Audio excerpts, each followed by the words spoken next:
You should be pitching an $80 million deal to a Harvard graduate, not a self-taught programmer. The manager's son said, grabbing my laptop. The presentation stopped. 30 minutes later, the buyer's CTO called. The deal is off.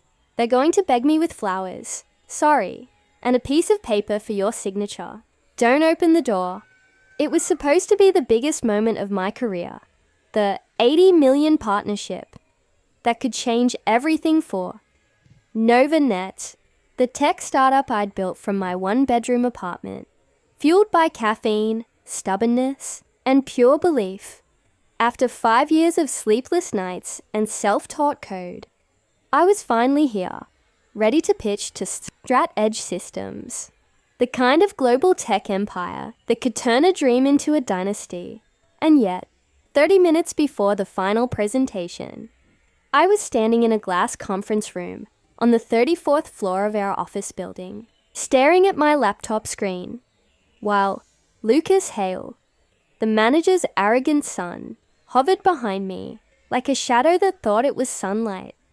Lucas was everything people like me weren't supposed to be. Born into comfort, raised around connections, fluent in manipulation. He wasn't here because of talent. He was here because of his last name. He leaned against the conference table with the smug confidence of someone who had never been told no. You should be pitching an $80 million deal to a Harvard graduate, not a self-taught programmer, he said. His voice dipped in casual cruelty. I blinked, unsure I'd heard him right. Excuse me? He smiled, a slow, patronizing grin.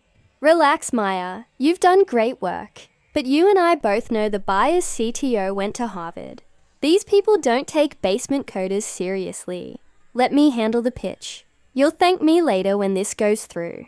Before I could respond, he snatched my laptop. His movements quick and practiced. He plugged in his own USB drive, and within seconds, the slides I'd spent months perfecting vanished, replaced by his own presentation. Flashy graphics, buzzwords, no data, no logic, just noise. Lucas, I began, reaching for the keyboard. He raised a hand to silence me. Relax, I've done this before. You'll only confuse them with technical talk. Let me charm them. It's what I do. I wanted to scream, to throw him out of the room, but the investors were already walking in. Suits crisp, expressions polite, carrying the weight of numbers that could decide the company's future. So, I sat down, silent. For 20 painful minutes, I watched him stumble through a pitch he barely understood, misquoting performance data, skipping critical infrastructure details, and taking credit for every milestone I'd bled for. The buyers, especially the CTO, Ethan Marks, exchanged glances. Their smiles were tight, forced. When it ended, Ethan stood and said, "Thank you for your time, Mr. Hale. We'll be in touch." They weren't impressed. They were insulted. Lucas leaned back, arms folded, wearing that same smug smile. See? Smooth as silk. I wanted to tell him that silk could strangle just as easily as it could shine. 30 minutes later, as I was packing my things, my phone buzzed. Ethan Marks. I hesitated, then answered. "Hello." "Myra," he said, his tone careful. "The deal's off. Your manager's son sent us your source files last night. Your code, your designs, everything. Under his name. We were about to sign until we noticed the metadata. My breath caught. He what? He tried to sell your system as his own. They're going to realize they burned the wrong bridge. Expect flowers soon. And one more thing." He hesitated, lowering his voice. "There's a courier on the way with a piece of paper for your signature. Don't open the door." Click. The line went dead. I stood frozen, my pulse pounding in my ears. Outside, Thunder rolled through the city like a warning. Inside, my reflection stared back from the glass wall. Eyes red, jaw tight. A self-taught girl about to lose everything she built to someone born with everything handed to him. No, not this time. I locked the office door. My hands trembled, but my focus was razor sharp. I pulled out my backup drive, the one I'd encrypted months ago, the one no one knew existed. I started copying files, one by one. Code commits, patent drafts, legal correspondence, evidence. If they wanted to play games with power, they'd just given the wrong person the first move. As lightning flashed outside, I whispered to myself, this time it's my stage. And when the storm hit, I was already building the perfect counterstrike. By dawn, the office was buzzing with panic. The deal had collapsed overnight, and the Hale family, father and son, were in full damage control mode. The CFO was yelling. The PR head was drafting fake apologies, and I quietly deleted my credentials from their servers. At 9:12 a.m., the courier arrived. A tall man in a black coat handed the receptionist a sealed folder. The label read, Confidential, Ownership Transfer Agreement.